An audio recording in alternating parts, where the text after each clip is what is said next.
Have you had a Queen Amman pastry? It's delicious. They have them at Temple. They're really good. The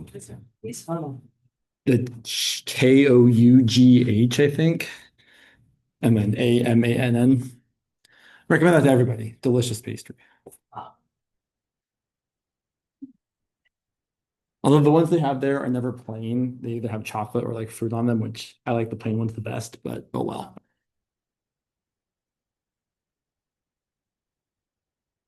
All right, what am I doing? Turning on the video.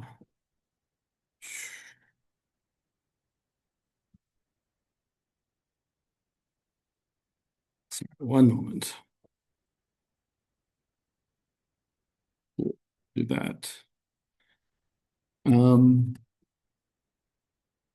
Start finding the eigenvalues and eigenvectors for this. 1, 4, 1/2. All right, finish getting set up here.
Agree?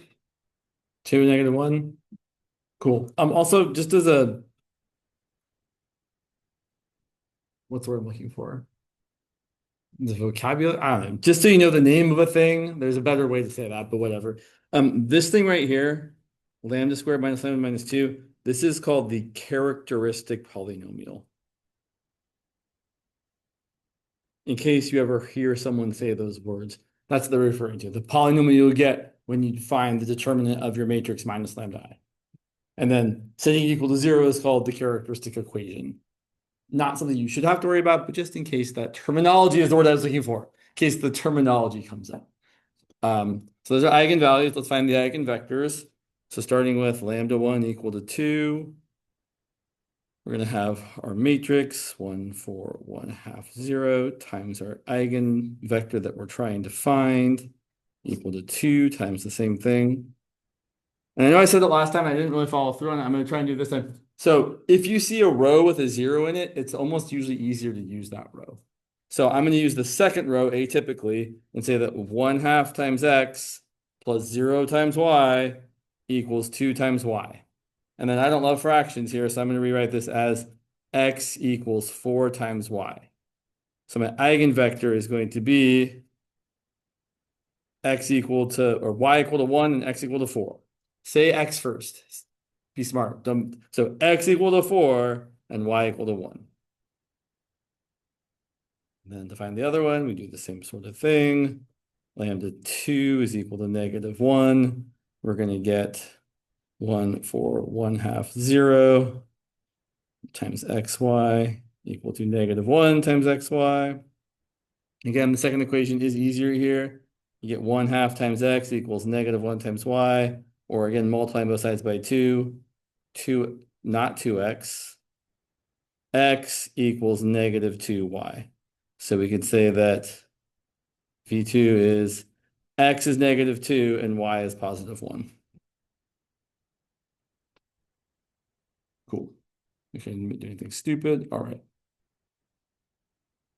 Okay. We're going to use these things in a minute after we do this next problem. So today what we're going to talk about is kind of the other way to raise a matrix to a high power and then multiply it by something. And kind of the difference between what we did on Monday and we're doing today is technically the thing we did on Monday, you could just raise the matrix to a high power. And it's a way of doing it. Whereas what we're doing today, you kind of have to be multiplying that matrix to a higher power by some vector. Otherwise, what we're doing doesn't really work. But the thing we're doing today is the thing that's kind of going to show up again in 17C. Like this thing we're doing today is actually a large part of, I think, chapter 10 of 17C, which you're definitely going to get to next quarter when you take it, if you're taking it. So let's look at a Leslie matrix example again. So here's the example. Is going to use the matrix we just talked about. So suppose a squirrel population is divided into 2 age classes.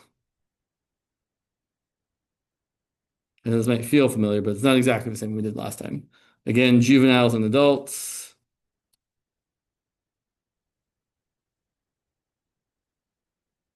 Each juvenile has an average of 1 offspring.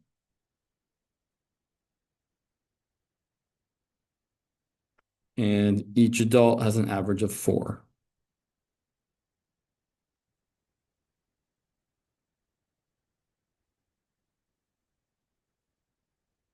And then 50% of juveniles survive to adulthood.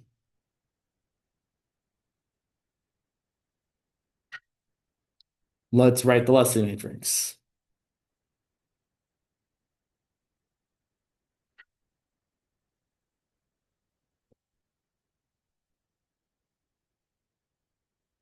All right, go ahead.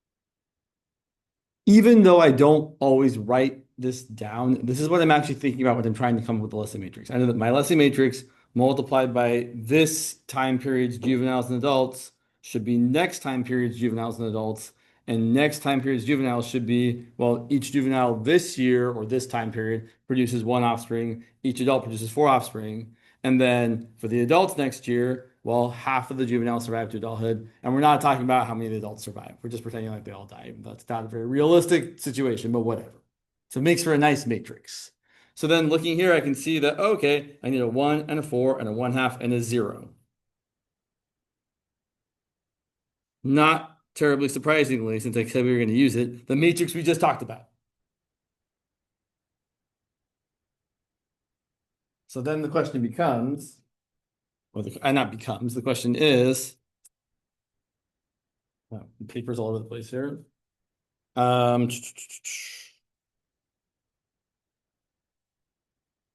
let's say that we are going to assume this year, we'll say years, there are 100 juveniles and 40 adults. Or maybe we're measuring in the numbers of thousands. Maybe there's 100,000 juveniles. That seems like a lot of squirrels. I don't know how many squirrels are on campus. It's a good question. I wonder if someone's studying that or maybe observing that. Who knows? But probably more than 100 juveniles and 40 adult squirrels. I think I see more than that usually. Anyway, pretending like these numbers make sense, how many squirrels will there be? Squirrels is a hard word to say. Squirrels will there be next year? Or the year after? Or the year after that? So what are we really asking for? Well, we're essentially being given some initial vector. We're saying, hey, at times 0, the number of juveniles and adults are 100 juveniles and 40 adults. And we want to find what N1, N2, and N3 are equal to. And as you would imagine, the way we find next year's number of juveniles and adults is taking this year's number of juvenile adults and multiplying that vector by the Leslie matrix. So next year, we can see that N1 is going to equal our Leslie matrix, 1, 4, 1, half, 0, multiplied by our initial population vector. And doing some math, we get 1 times 100 plus 4 times 40, which is 100 plus 160. And 1 half times 100 is 50. Okay, it's not too terrible. I'll point out that this is L times N naught. And then to find population the year after that, same idea. We're going to take that vector and multiply it by L. So it's going to be L times our N1 vector, which is going to be, let's see, that's going to be 260 plus 4 times 50 is 200. So 260 plus 200 is 460. And 1 half times 260 is 130. And I'll point out that although this is L times N1, since N1 is L times N naught, we can really say that N2 is L times N1, which is L times N naught. Or in other words, the population 2 years from now is L squared times the initial population. And not terribly surprising considering what we did on Monday, right? We kind of already know this is going to happen. Finally, just to do it one more time, even though the calculations start to get kind of messy, population after one more iteration, one more year, we're going to multiply that by this vector, 460, 130. So let's see. So we get 1 times 460 plus 4 times 130. 4 times 13 is 52, so 4 times 130 is 520. 460 plus 520 is 980. And then 1 half of 460 is 230.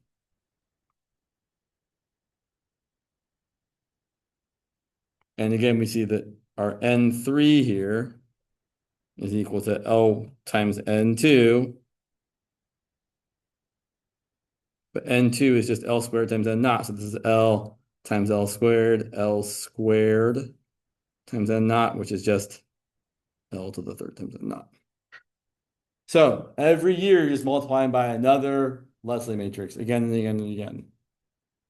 So a couple things about this. We have this kind of recursive relationship where next year's population is just equal to L times this year's population. Or whichever way you say. You could say this is this year and this is last year, right? The population a year later is equal to L times the population the previous year. And then what this leads us to is that we can see that NT is going to be L to the teeth power times N naught. Right, you just keep multiplying your initial population by L as many times as you need to for as many years as passed. And as you can see, it's going to start getting really messy. I mean, it's already started to kind of get messy. And if I'm only like if I'm only asked to find like the population 20 years from now, I don't want to have to do this matrix multiplication 20 times. That's a lot of time and work to do something that can be done in a different way. So here's the idea. We're going to say that this NT, which we're going to calculate as L to the teeth power times some N naught. Well, the idea is we are going to write or express the vector N naught as a linear combination of the eigenvectors of our matrix. And here's why. I'll point out that if you multiply your matrix by one of its eigenvectors, so if you take your matrix L and multiply it by the first eigenvector we had, I'll just call it V1 for now, that's going to equal lambda 1 times V1. And so when you multiply it by it again, look what happens. L squared times V1 is just L times V1, but L times V1 is lambda 1 times V1. Lambda 1's a constant, a scalar, right? It's just a number. It doesn't really play a role in the matrix multiplication. Or another way to think about it is this lambda 1 is a constant. You can think of it moving anywhere you want in the order of multiplication. So we can bring that lambda 1 out in front. You're left with L times V1, but then the matrix times its eigenvector is equal to the eigenvalue times the eigenvector. So it ends up being lambda 1 times V1, or in other words, it's lambda 1 squared times V1. So here's the takeaway. When you do a power of a matrix times one of its eigenvectors, you just get the same power of the eigenvalue times the eigenvector. So we can say that L to the third power times V1 is going to be lambda 1 to the third power times V1. And more generally, L to any power times V1 is going to equal lambda 1 to that same power times V1. So the idea is that we're going to be able to write our initial population vector as a multiple of V1 plus a multiple of V2, and then we're going to do this. We're going to say it's L to the T times C1 times V1 plus C2 times V2. Again, these constants here don't really matter in the order of matrix multiplication, so we can rewrite this as C1 times L to the Tth power times V1 plus C2 times L to the Tth power times V2. And then finally, we can get to what we want, which is that this is going to be lambda 1, sorry, C1 times lambda 1 to the Tth power times V1 plus C2 times lambda 2 to the Tth power times V2. And that's equal to L to the T times N naught. And this is the formula that you're going to see not exactly show up in 17C, but something that looks very analogous to it when you're finding the general solution to a system of linear differential equations. It's a mouthful. Okay. But back to this problem. Here's what we're going to do. Well, we already know the eigenvalues and the eigenvectors.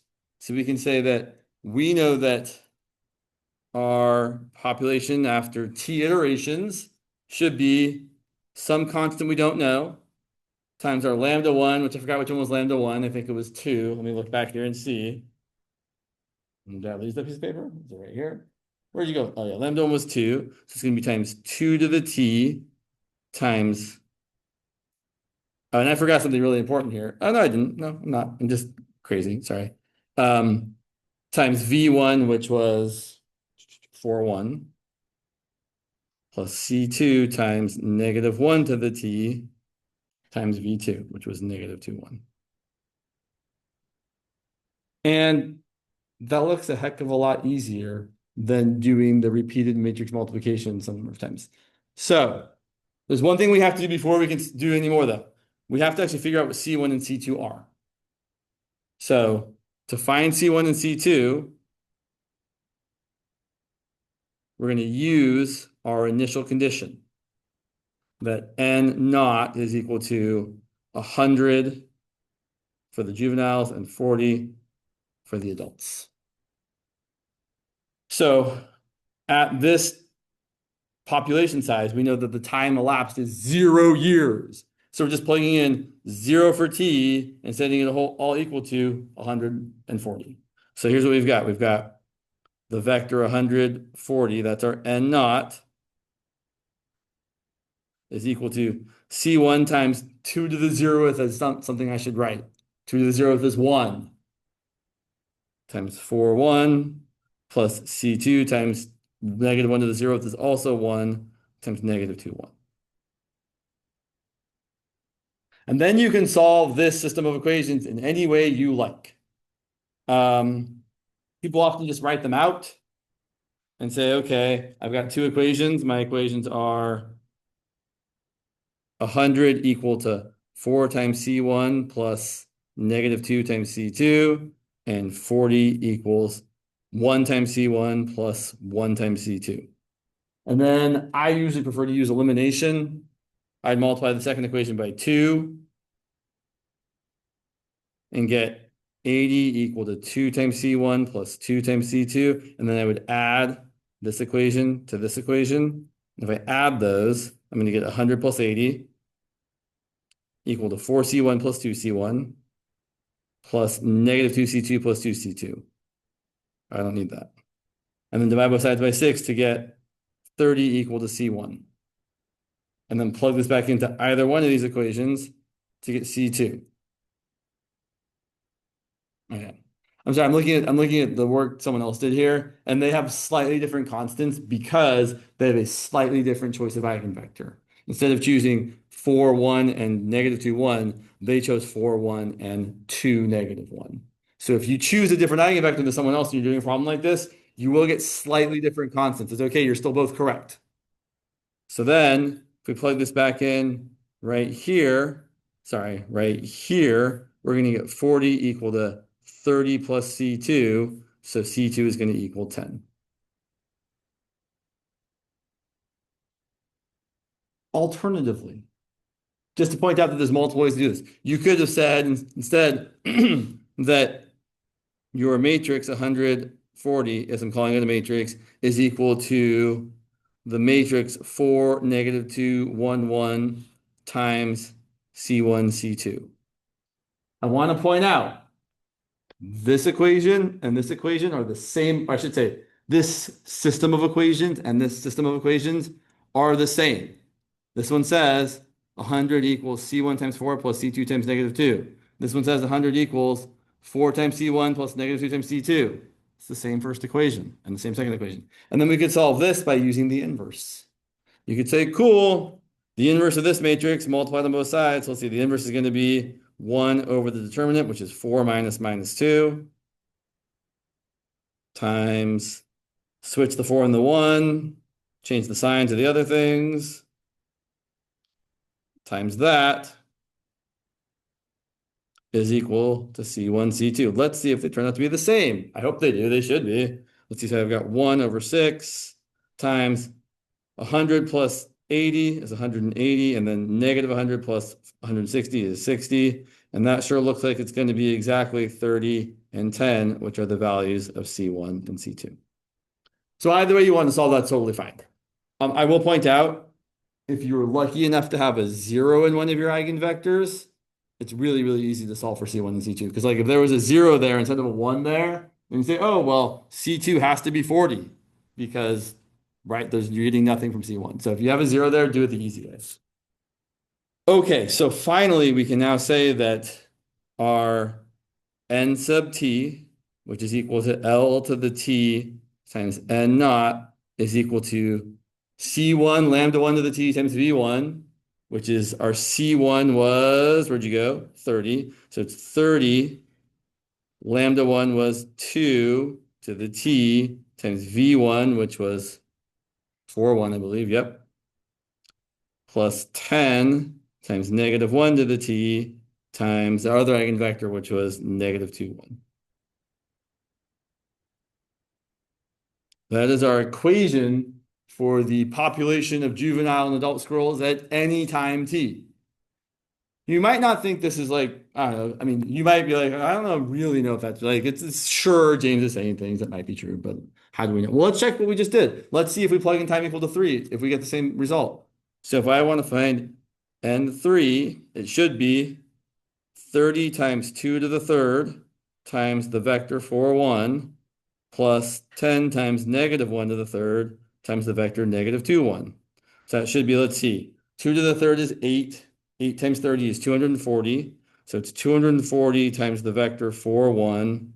And negative 1 to the third is negative 1. So I get minus 10 times the vector negative 2, 1. So let's see, multiplying this out, I get 240 times 4 is 960. 240. Let's multiply this by negative 10, so we'll make it plus 20, negative 10. And we hopefully get the same answer we got before, which is 980 and 230.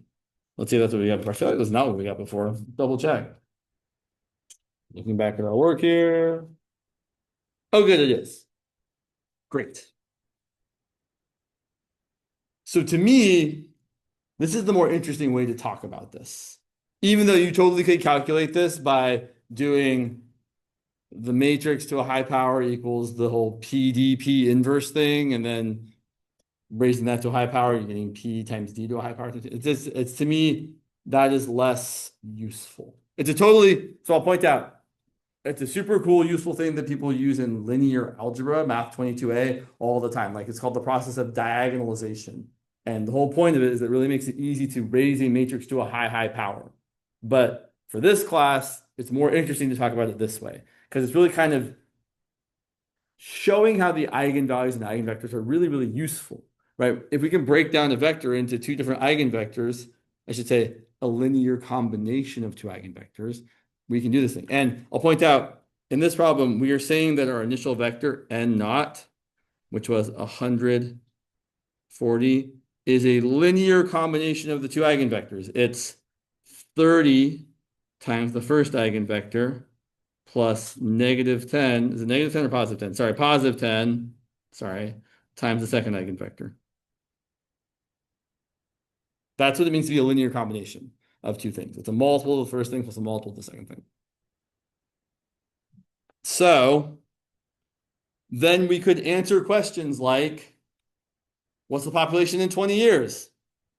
The answer is not very nice in that you're not going to really want to write actual numbers, or you're not going to want to like multiply things out because the numbers are going to get too big. But if we said, what's the UC Davis squirrel population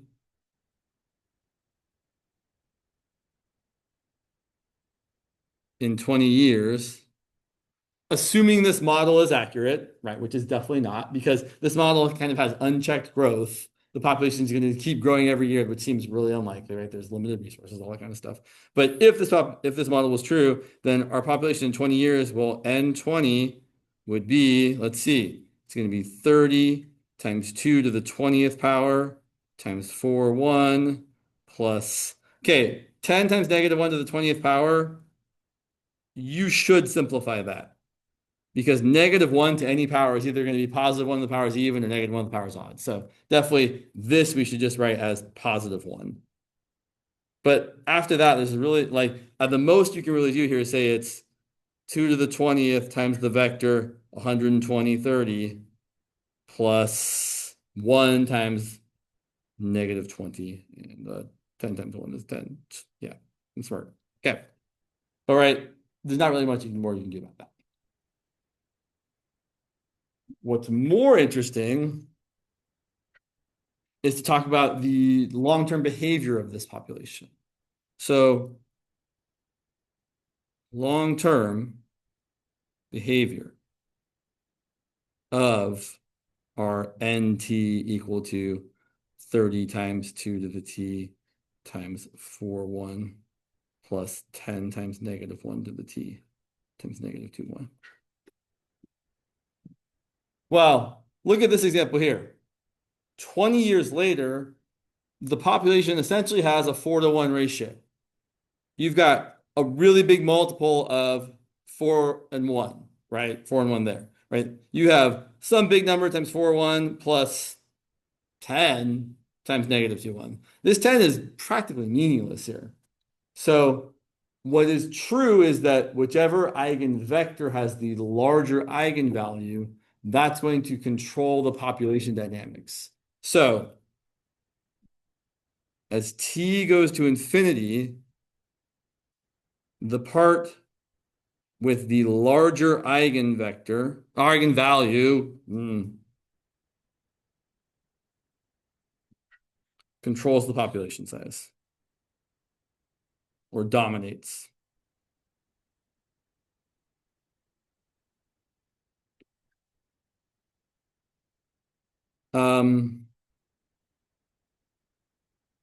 Yeah, yeah, sure.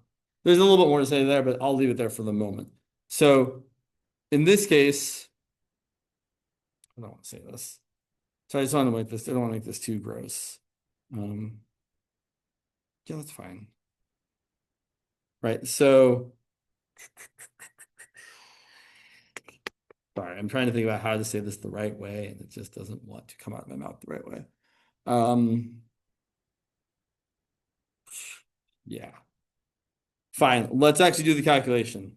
So let's actually look at N10, just because it's a little bit easier to calculate. So N10 is 30 times 2 to the 10th times 4, 1, plus 10 times negative 1 to the 10th is just 1 times negative 2, 1. Now I do know what 2 to the 10th is. It's 1024. And maybe I played that 2048 game a little too much, but it makes it easy to know your powers of 2.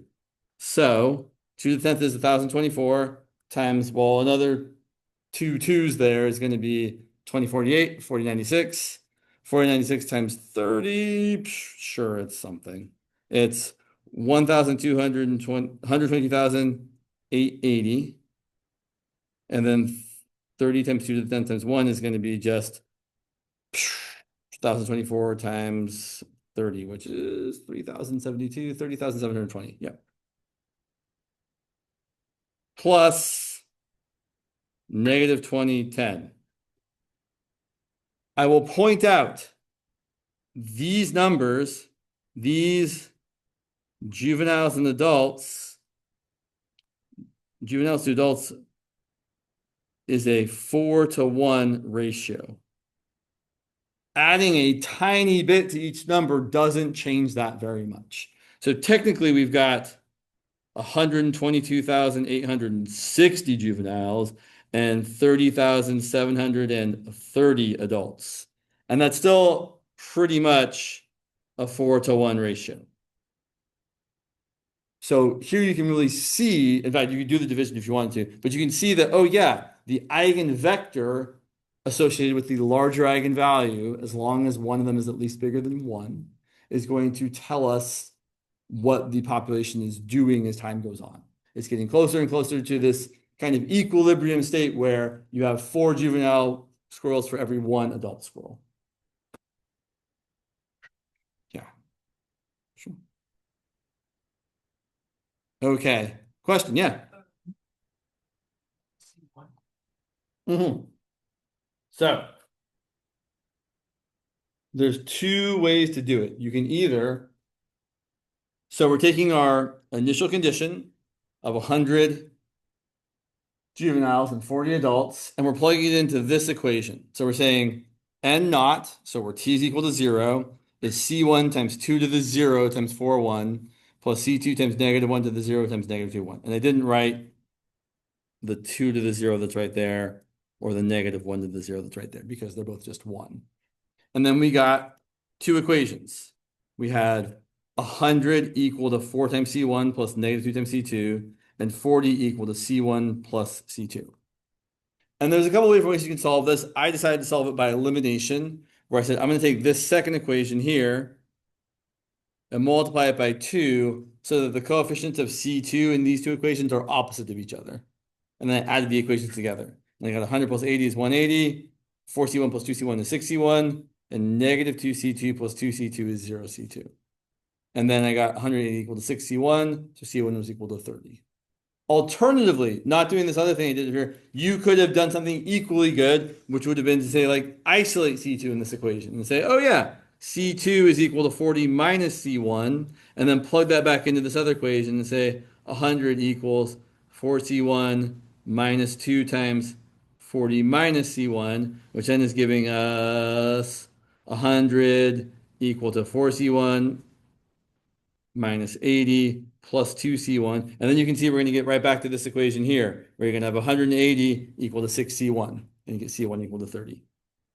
So you can solve this system of two equations and two unknowns in kind of any way you like, either with elimination, substitution, or writing it as a matrix and multiplying both sides by the inverse. Those are kind of the three ways you can do it. Cool. Like I said, oh yeah, this weird thing. Okay, yeah, we should talk about this because there definitely is a homework question or two about this. Oh, I forgot to film a video. Not that's a big deal, but like, seems weird to have a faceless voice here. So, a definition of a thing that like you never use again, as far as I know, in this class or in the series, but okay. An n by n matrix is said to be primitive if there is a positive integer, we'll call it k, such that all the entries of the matrix a to the kth power are positive. So not zero, not negative.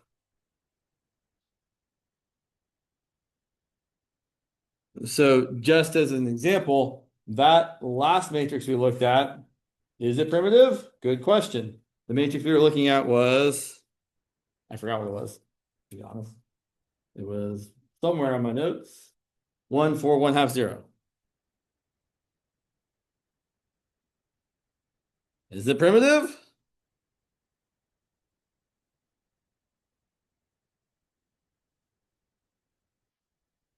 So the problem is, if you just start multiplying it by itself, unless you get to a place where they're all greater than 0, you're not going to know. Because maybe the value of k is 1 billion. And you have to multiply this matrix by itself 1 billion times before all the things were positive. No one's doing that.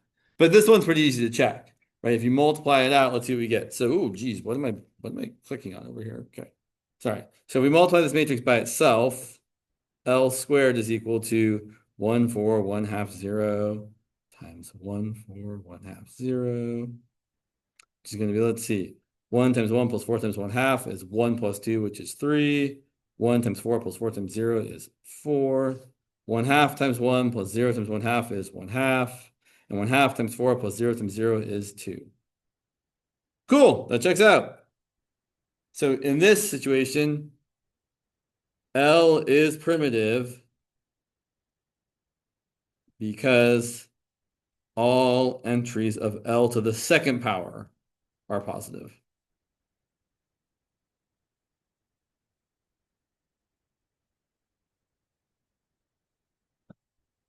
But again, maybe you have a matrix where it's not so easy to check.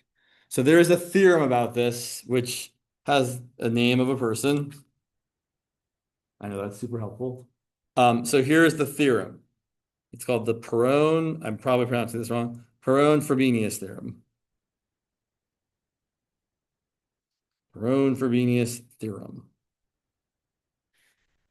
It's a condition for when the matrix is primitive. So suppose that A is an n by n matrix with all entries non-negative. So that means for the matrix A, zeros are okay. Just like our previous matrix L, right? That matrix had a 0 in it. All of its entries were non-negative. They were either positive or 0. So if your matrix A is primitive, then the following is true. The following three things. 1, there will be an eigenvalue, call it lambda 1, that is real and positive. Interesting. We specify real here because, again, like I mentioned, next quarter you're going to see some complex slash imaginary eigenvalues. Two, there's a biggest eigenvalue, at least in absolute value. So lambda 1 in absolute value is bigger than any other eigenvalue you have. Most matrices we're dealing with are only going to have two eigenvalues, but again, there are larger matrices. Finally, the components of the eigenvector that goes with this largest eigenvalue, so let's call it V1, are positive.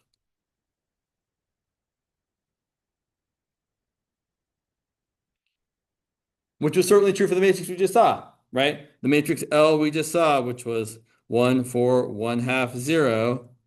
Our biggest eigenvalue, lambda 1, was 2. And certainly the absolute value of lambda 1 is 2, is bigger than the absolute value of lambda 2, which was the absolute value of negative 1, which is 1. And secondly, the eigenvector for lambda 1 was the vector for 1. Now, I should point out, it would still be true if I said my eigenvector was negative 4, negative 1. Right? I know any non-zero multiple of an eigenvector is still an eigenvector, but the other eigenvector, which was, which one what did I pick here? I picked negative 2, 1. Right? There's no world in which this eigenvector has all positive entries. So basically, I feel like what this should really say is the components of the eigenvector are all the same sign. They're all not zero and they're all the same sign. But okay, whatever. Saying they're all positive is good enough. Okay, so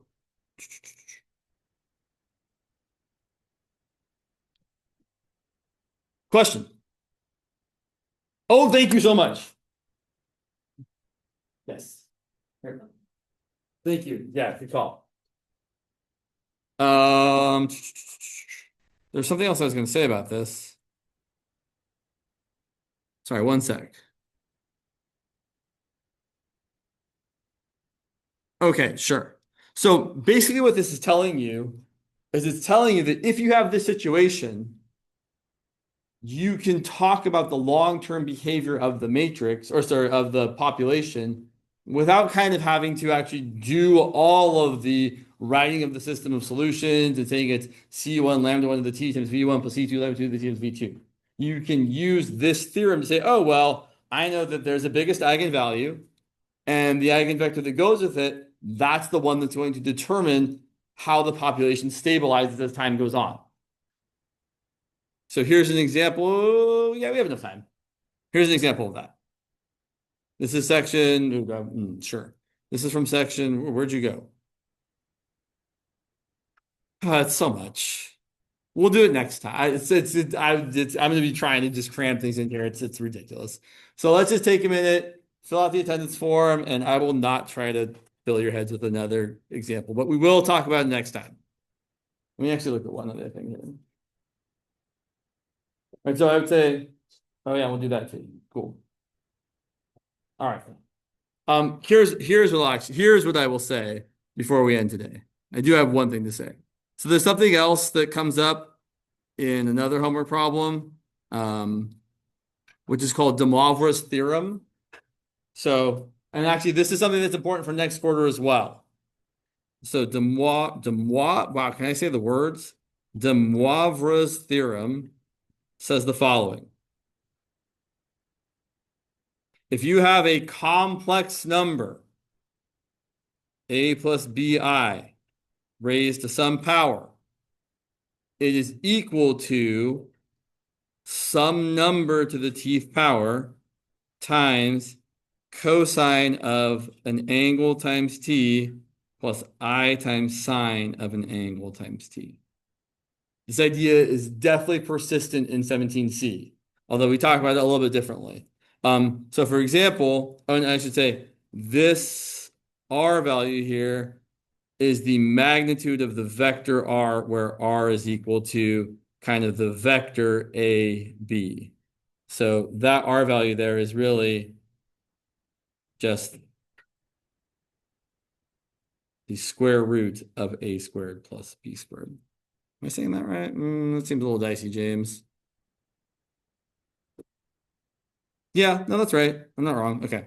So for example, if I wanted to write the square root of 3 plus I to the to the sixth power, it's going to be, well, it's going to be the magnitude of this. The magnitude of that is going to be the square root of the square root of 3 squared plus I squared. I feel like I'm making an error there. Feels bad.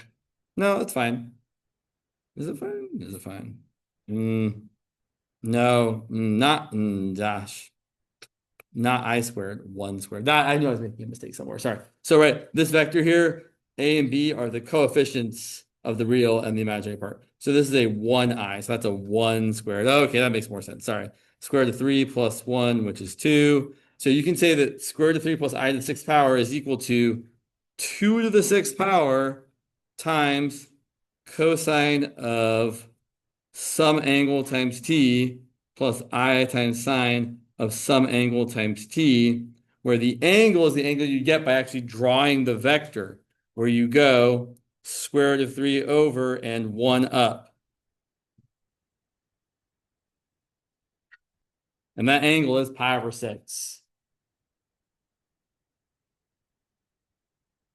It's kind of weird, but it is an important idea.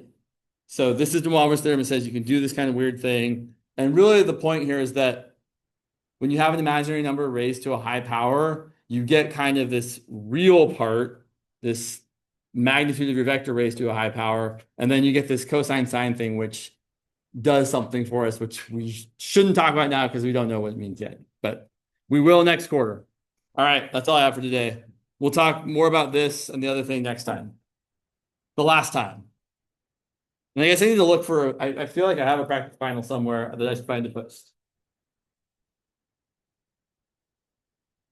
Okay. You too.